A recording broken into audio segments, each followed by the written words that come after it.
All right, so I wanted to share a little bit of how you can get the most out of this course, because ultimately at the end of these 6 weeks, I want you to be at this place where you feel like you are able to go on with your life, enjoying food, living, eating to live, not stressing about calories or carbs or points or what next diet you're gonna do.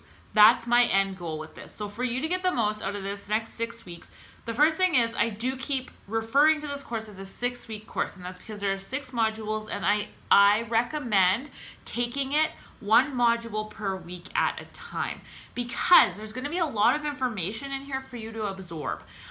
So that's my first recommendation to get the most out of this.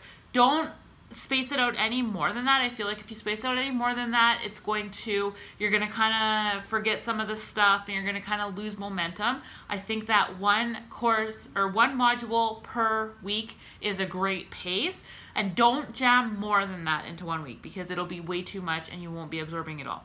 The second thing for you to get the most out of this is to keep in mind that you need to be patient. You have to have patience with this whole process. You need to come from a place of love. You need to love yourself. You need to appreciate yourself, because the thing is that for a lot of us, these are like deeply ingrained dieting beliefs and habits and what have you that we have inside of us. And that's not going to change overnight. You didn't pick up all of the diet culture beliefs. You didn't pick up all of the bad food habits overnight. You're not going to lose them all overnight. So you need to be patient with yourself.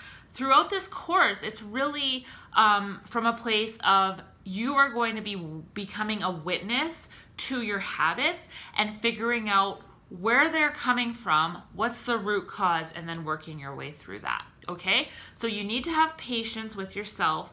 I can't guarantee that at the end of the 6 weeks, you're going to be at this place where you were like at peace with food. It took me longer than that. It took me almost a year. But what I ultimately want to do with this is not make it take a year for you, a year of extensive research and spending tons of time and whatever looking into information. I wanted to condense it all so that you don't need to spend a year doing it, but I can't guarantee it's just going to be 6 weeks. So just be aware of that. Like I say, I'm going to give you some real techniques. There's some PDFs that you're going to be able to download and those sorts of things that you're going to be able to use going forward, even beyond the 6 weeks, and you will have lifetime access to this course. So if you ever need to come back for a refresher, it will be here for you. But those are my biggest tips for how to get the most out of this.